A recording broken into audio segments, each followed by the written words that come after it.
Yesterday, we started looking into the Parkland school shooting trial as Nicholas Cruz is spending his life in prison without the possibility of parole.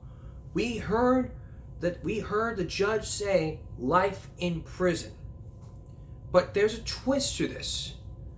On September 19th, almost a month before the official sentencing, the defense files a motion to remove judge from the case.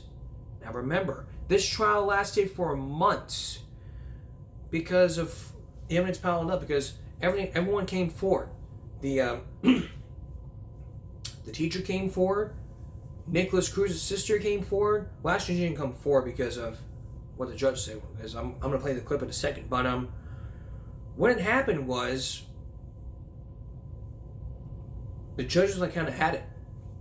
Either the judge had a bad day or a lot of evidence. So let's look at what happened December 19th. That's where we left off. That's where we left off yesterday. So let's take a look. We're not playing chess. I mean, will you please take the jury back in?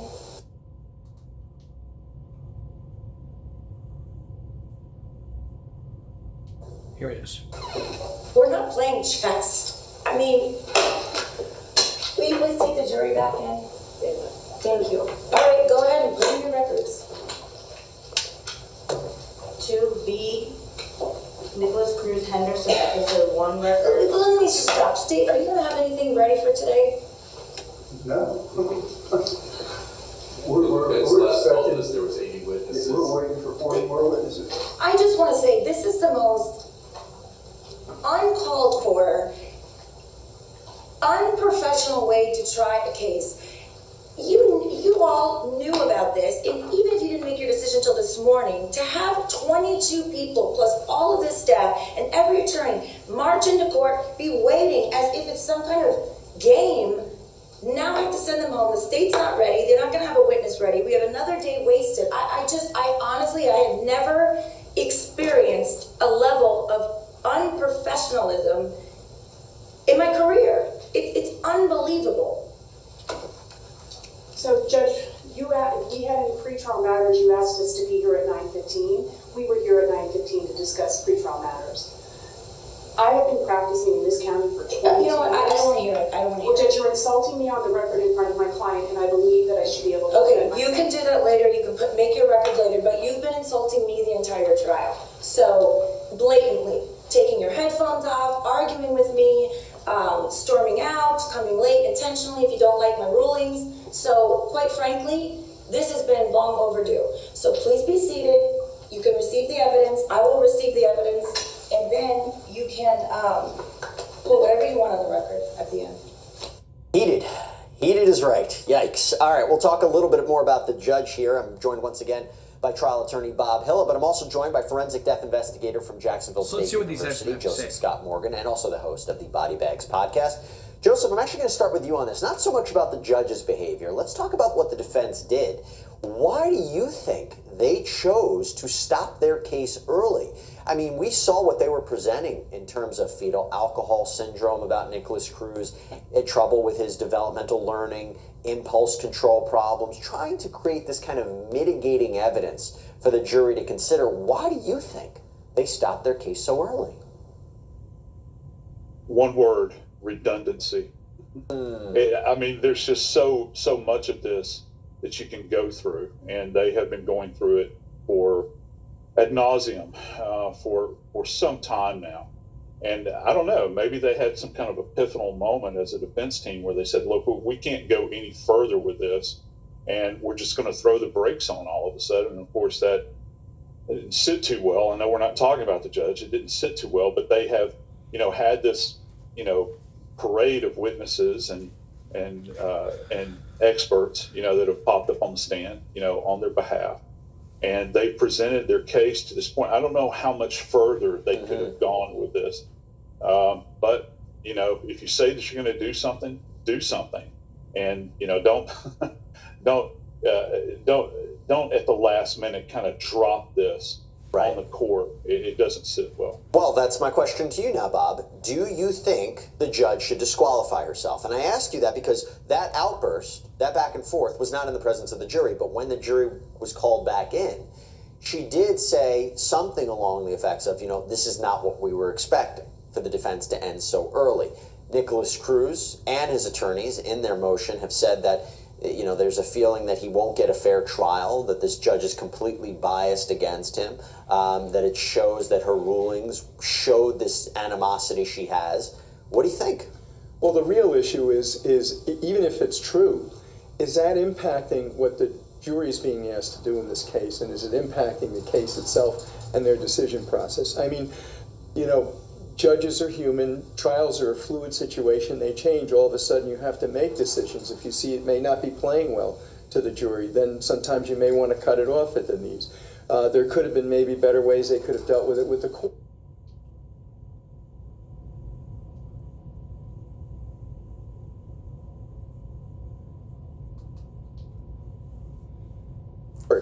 The fact that the court saw some gamesmanship, that's a legitimate gripe that the court can have. The court is free to dress down lawyers. How they do that, obviously is a personal issue for a judge, but that shouldn't reflect any prejudice for the case. And I have to ask you, if it comes to her, and you tell me if this ever happens, if she's of the opinion, you know what, this case is a headache, the defense is a headache, I don't want it anymore. Can she be like, okay, you know what? Fine. The expert answered that question when we come back. Also, then a bit later on, does karate promote bullying or stop bullying or help you defend yourself from bullying? Stay with us. Continuing now with Parkland Outrage. It has been 2 days since Nicholas Cruz spent his 2 days in life in prison without the possibility of parole. Now the jury, now we're going to look back, which was almost a month before the actual sentence. So let's continue on with what the expert has to say. No. The short answer. Right. I think you're duty bound as a jurist when you're assigned a case, that you're there to do justice, and you're there to do justice to that defendant on trial. And obviously there are victims at issue here. And that's your job. Right. So, no, you don't have the option. The option is not to do the job in the first place and not ascend to the bench.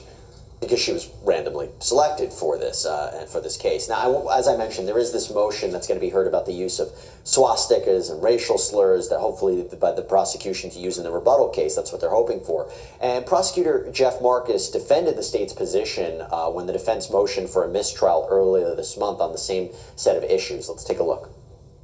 The state never mentioned.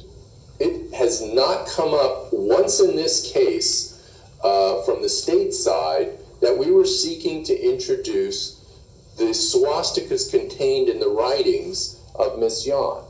That wasn't anything that we mentioned in any motion that we were going to move into evidence. The case is entirely different now from pre-trial when the state did not seek to make the swastikas a feature of the case. We were addressing the scene itself and his capture.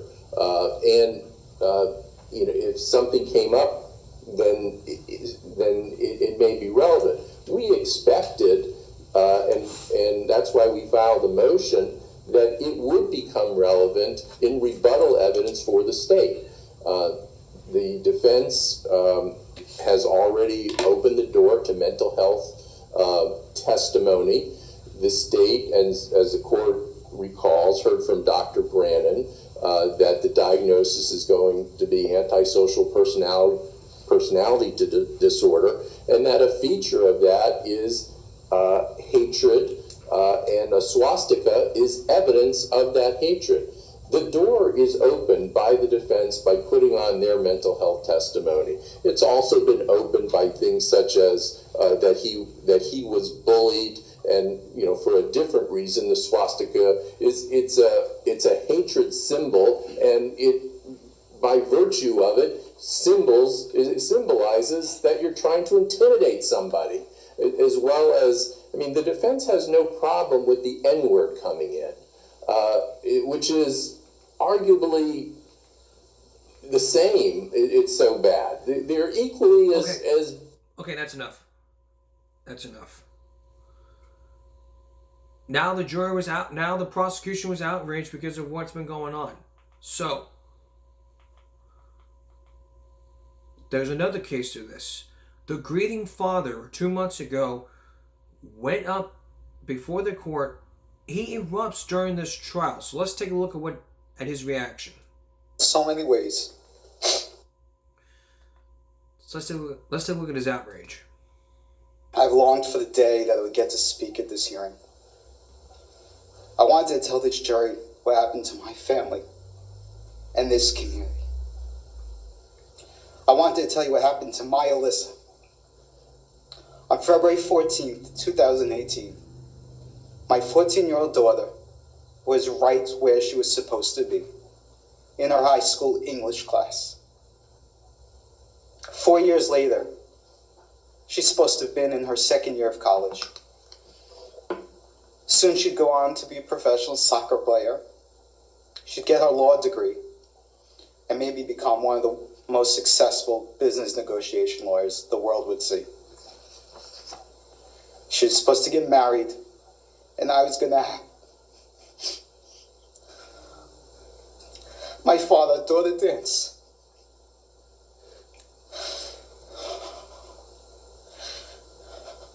She would have had a beautiful family, 4 kids, live in a gorgeous house, a beach house on the side. All those plans came to an end with Alyssa's murder. Alyssa's murder impacted so many people in so many ways. After Alyssa's death, my father was never the same.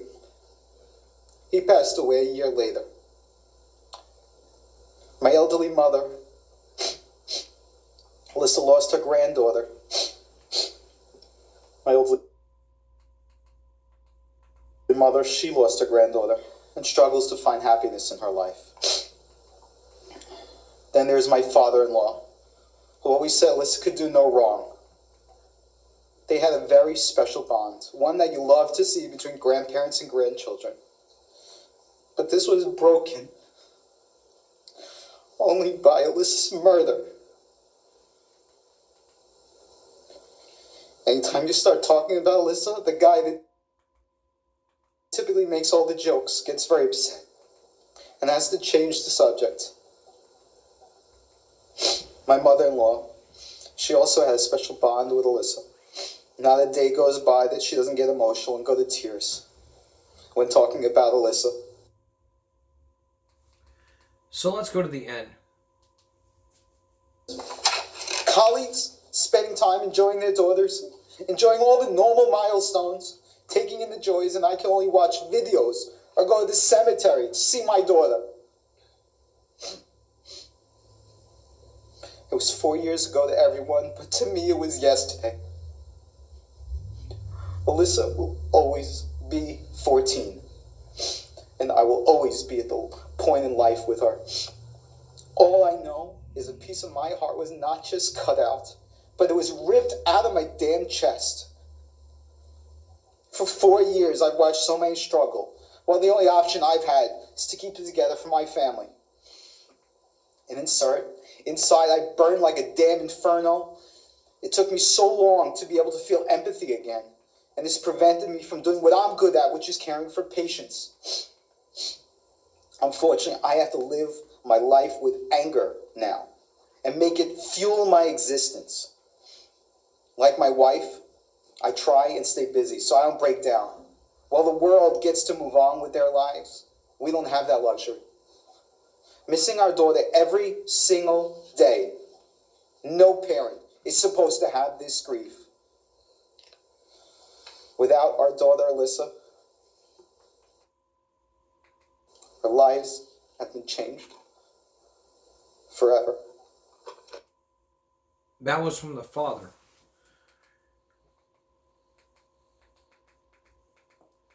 Now there's more to this. When we come back, we're going to hear the Parkland juror has threatened the judge. What was the threat? Stay with us. The parents of Ethan Crumley are requesting a release from jail as the case progresses. In case you didn't know, it was November 30th, 2021, when Ethan Crumley shot up the school in Oxford High. Since then, we've been giving you all of what's been going on, but the latest came from almost a week ago. James and Jennifer Crumley request release from jail as Oxford High School shooting case progresses.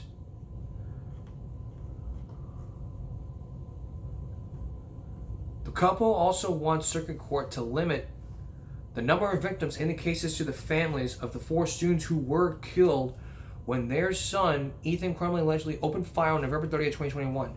Attorneys filed this request on Monday.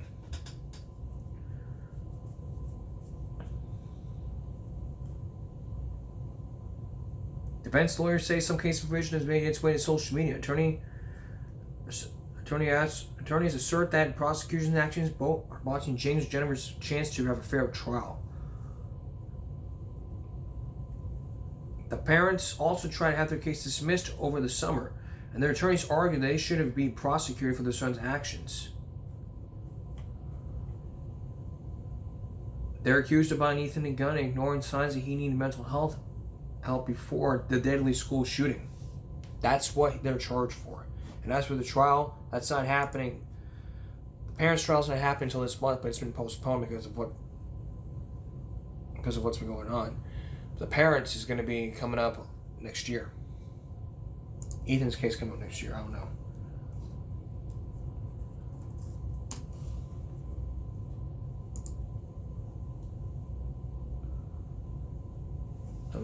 So when we come back, the jury, one of the jurors in the case has threatened the judge. Then, does karate help bullying or stop bullying? You be the judge. Stay with us. We're still looking into what happened at Nicholas Cruz's trial as he was sentenced to life in prison without the possibility of parole.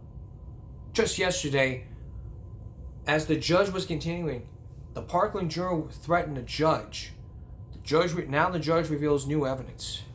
Now the prosecutors asked the judge to make an investigation. So, let's take a look. All right, I do want to just jump back in here live. So here we go. I left the bench to go back to my office. The bailiffs advised me that there were 2 jurors that wanted to speak to me, Ms. Kunha and Mr. Binbao. I, of course, told them that that's not appropriate. I cannot speak to a juror. Then Mr. Binbao asked if there was a complaint form that he could fill out. And my answer was no. And I didn't think any more of it because I had no idea what he would be complaining about. I didn't foresee that it was something about the trial. I thought maybe he was upset about, I don't know, parking or having to wait so long. I wasn't really sure. So I found out later that actually Mr. Binbao was trying to get my attention either during or directly after the verdict was being read, and he was saying, I need to talk to the judge, I need to talk to the judge, and I was not informed of that, and I did not see him. The bailiffs did not want him to interrupt me, so I wasn't made aware of that, and they gave him a Post-it with a pen, and then they were excused. So that's the order that I received the information, even though the order in which it happened was he tried to get my attention while we were in court. I didn't see him, and he asked to speak to me, from what I understand, a couple of times. With that, I just wanted all of the parties to be aware of exactly what happened with Mr. Binbao. Now, as far as the state's motion is concerned, I don't think the statutory requirements have been met, because I don't think the state has alleged that the verdict could be subject to legal challenge. However, if there was a crime that was potentially committed in the Broward County Courthouse, in the jury room, I think that if the sheriff were to look into it, that would be entirely appropriate under the circumstances. Yes, Your Honor. May I address the court? Sure. Good afternoon. First of all, Your Honor, the reason the state filed the motion is that we are not seeking to set aside the verdict. Okay. This motion was filed for safety reasons. Okay. We do not have an ulterior motive, so I want to put everyone's concerns aside.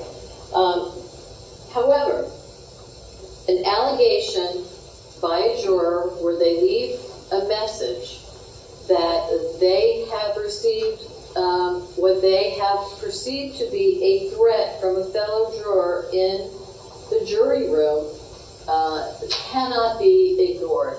This is a safety issue. I repeat, we are not trying to set aside the verdict, but a prosecutor cannot ignore a phone call that a threat has been made and that the person is frightened. And the reason I use the word frightened is that the support staff member who took the call said that the person who left the message was upset and then said that they seemed frightened. I did not put that in our pleading because I did not want to editorialize on the information, on the message that was conveyed. I tried to keep it factual. But if a crime was committed in the jury room, and we do not know that, and it may be nothing, but it may be something, there is no immunity for a crime that could have occurred in a jury room. The fact that it happened in a jury room does not confer immunity on what crime could have been committed back there. And it needs to be looked into. Now, the fact that they came to us, we would normally be able to, have an investigator talk to someone who makes a complaint to us. We could have, she's asked that we return the phone call. We know we cannot do that. And that the only vehicle to bring this to the courts and the parties' attention is to file this motion. And we have asked an uninterested party, which would be law enforcement, to speak to the juror. Frankly, we don't want to touch this with a 10-foot pole. I understand. Because we know that the defense will be jumping up and down and saying that we are trying to undermine the verdict, which we are not trying to do. So the only reason we're doing this is that we cannot ignore a safety issue. I agree. And certainly if there were people doing things that they were not supposed to be doing, we need to be made aware of it. Not that it's going to change the outcome, but certainly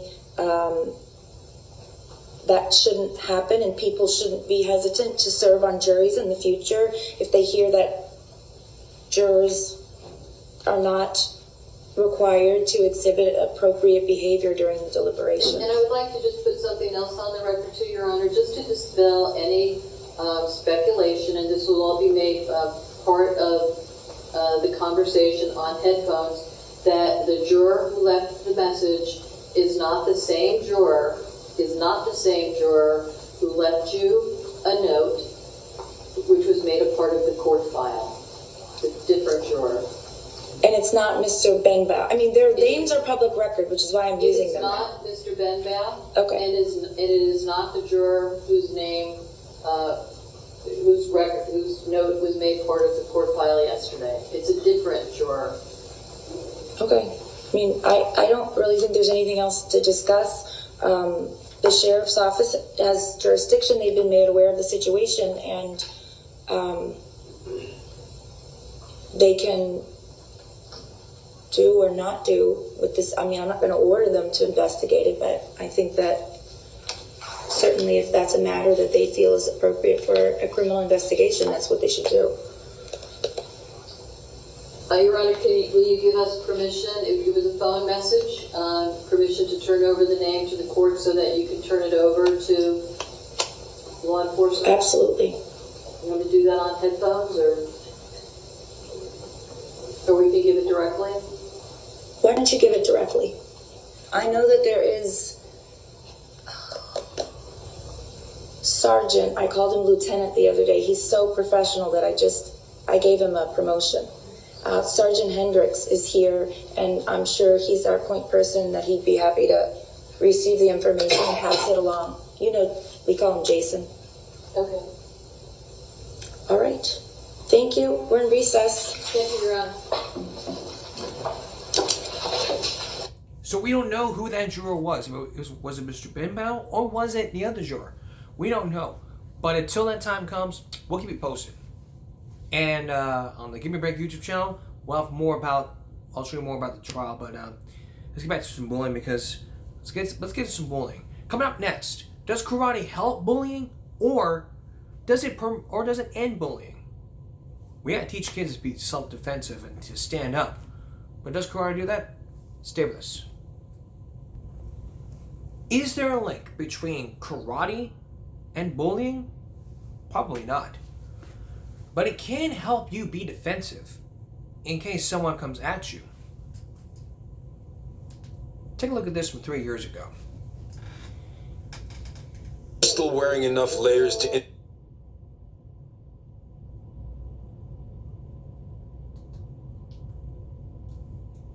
Bullying is a serious issue affecting almost all children in some way, and one local mixed martial arts instructor is trying to put a stop to that right here in South Texas. Yeah, he says the goal is to teach children how to deal with bullies in a way that doesn't end up in a fight.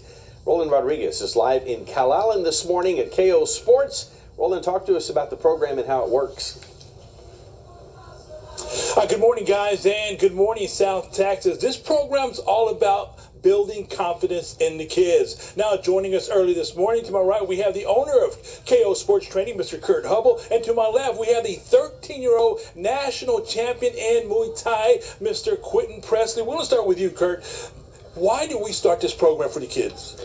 You know, we want to be able to help kids out with the everyday of life. We want to create better people and help them find the best versions of themselves. Yeah, this program's is a lot more than teaching kids mixed martial arts. Absolutely. It's about teaching them how to handle life. It's how to handle other people, how to be a good person in society, and how to really enjoy life. Yeah, and not so much using their fist to settle a confrontation. Absolutely. It's not about physical. It's not just about the person getting bullied. It's also about the person who becomes a bully. We want to make sure that they become stronger mentally, so they don't have to resort to the lesser things that we do physically to other people. Do we see this quite often? You see it. It's more often than people want to actually admit to. It really is. It's pretty prevalent in schools these days, and a lot of kids just don't come forward with it. So you hope that those that don't will take a chance and come in here. Yeah, it's that first step, walking through the doors. Now we're going to talk to Quentin. Quentin, how has this class helped you and other kids? You know, it's helped teach, a lot of respect, creates a good work ethic, and it's just a good way to work hard and stay healthy. Yeah. What advice would you give someone that's thinking about, taking a program like this to help them better themselves and also help them protect themselves? You won't regret it. You're going to come in, you're going to work hard, and you're going to learn something new, and you're going to learn how to handle those situations better. Yeah. You see this a lot. You're homeschooled now, but when you're in public school, did you see a lot of bullying? Yes, sir. A lot. Yeah, and this is a great way to help, not only like we're talking about building confidence, but making that I guess the kids understand that they're not alone. Oh yes, sir. Definitely. They always have someone they can go talk to and just help them out. Exactly.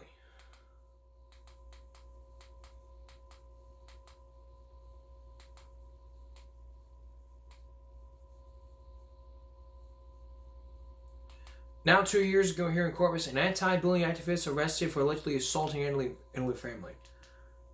It was an anti-bully, so take a look. Good evening. Thanks for joining us. New tonight at 10, a former city council candidate has been arrested. Eric Tunches arrested on Sunday evening. He's charged with aggravated assault against an elderly person. As you may remember, Tunches ran for a city council seat back in 2018. He made it to a runoff election but lost. Later that same year, he was arrested and charged with aggravated promotion of prostitution. Tunches remains jailed tonight. His bond is set at $5,000.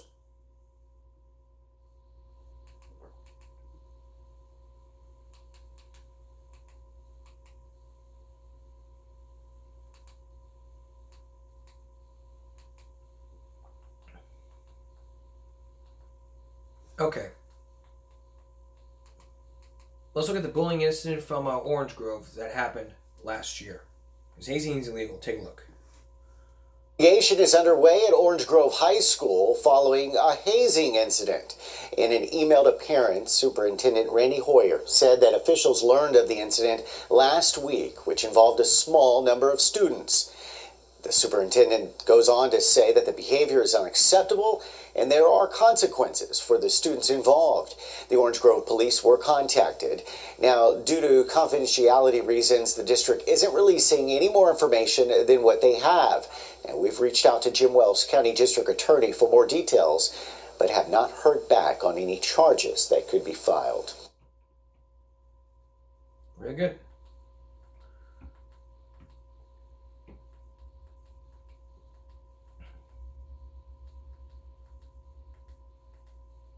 Now, local judge tackles middle school bullying. Local judge, probably Judge Joe Benavides or Barbara Canales. So, watch. Good morning, Jen, and good morning, South Texas. Most of the time, bullying starts in middle school, and the most common, verbal and social media bullying. Bullying by our youth is getting worse, but there are people and organizations out there trying to do something about it. Justice of the Peace of Precinct 1, Joe Benavides, is doing just that with his annual Cloud of Turbulence speaking tour. These kids are going into this cloud of turbulence, and that's middle school, because they're going to be dealing with all these different issues, from bullying to drugs to peer pressure, truancy. But I just need to let them know before they go to summer break that, look, you must try to make it through the cloud of turbulence, which is middle school. Bullying affects all youth, including those who are bullied, those who bully others, and those who see bullying going on. So I went ahead and created this presentation. It's a presentation that congratulates the kids that are going from 5th grade to middle school, 6th grade. And not only that, to give them a motivational speaking and engage with the kids about the do's and don'ts. Judge Benavides not only grew up in a poor neighborhood, but he was also an at-risk kid who was bullied in school. But I just want to let these kids know and these parents know that we can't give up on them. These kids are our future. After 20 plus years in the Marine Corps, Judge Benavides earned 3 college degrees that changed the course of his life. And now he gives back as much as possible to help at-risk youth stay on track in school. And my passion is go out, reach out to these kids, and just give them just a little words of encouragement that they could do it. They could complete middle school, get through it, end up in high school, and walk that stage for their families. Later this afternoon, Judge Benavides will be here at Dawson Elementary as he continues his 19th school tour. Reporting live from Dawson. That's pretty good.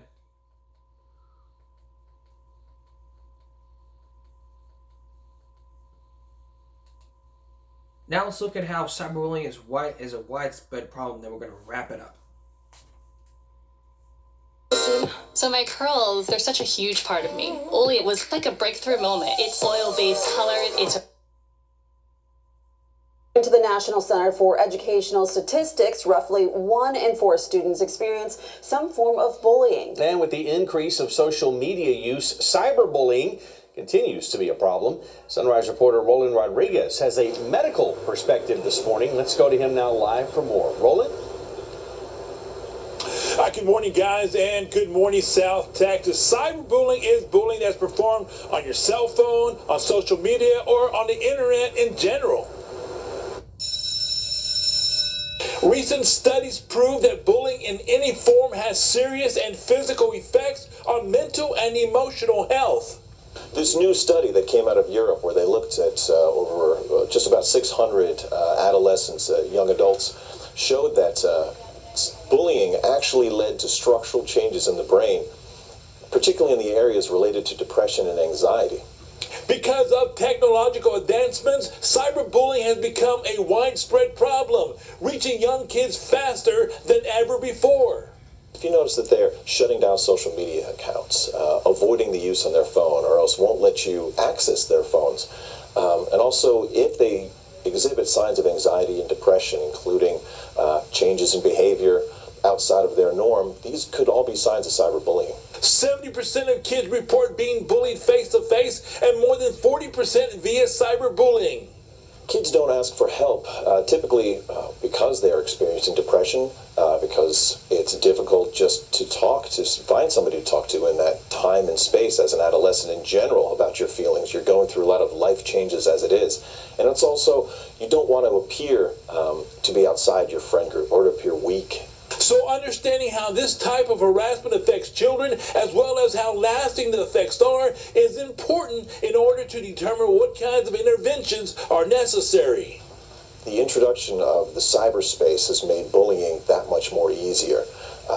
It's difficult for teachers to monitor and for parents to monitor. However, we recommend that they tell their students that there are places they can go. There are people they can talk to, including their guidance counselors, their teachers, and of course, if it gets to that point, always mental health professionals. And if you'd like more information on cyberbullying, all you have to do is visit our website. And if you want more information on cyberbullying, we'll have that for you coming up on Give Me a Break Monday. And for more on the latest on the Parkland trial, it's going to be on the Give Me a Break YouTube channel, which I'll start tomorrow, and throughout every Tuesday and Thursday. So Tuesdays and Thursdays, we'll look back at the trial, and it's going to be on the Give Me a Break YouTube channel. So make sure to subscribe to that. That's all for this edition of Give Me a Break Saturday night. We will see you again for Give Me a Break Monday. And again, for the latest on the Parkland trial, it'll happen on the Give Me a Break YouTube channel. So subscribe to that with post notifications turned on so you won't miss that every Tuesday and Thursday. And for newer episodes, the American Player channel, we will have newer episodes. And for all of us here at Give Me a Break and YouTube, stop bullying, speak up. Goodbye, everyone.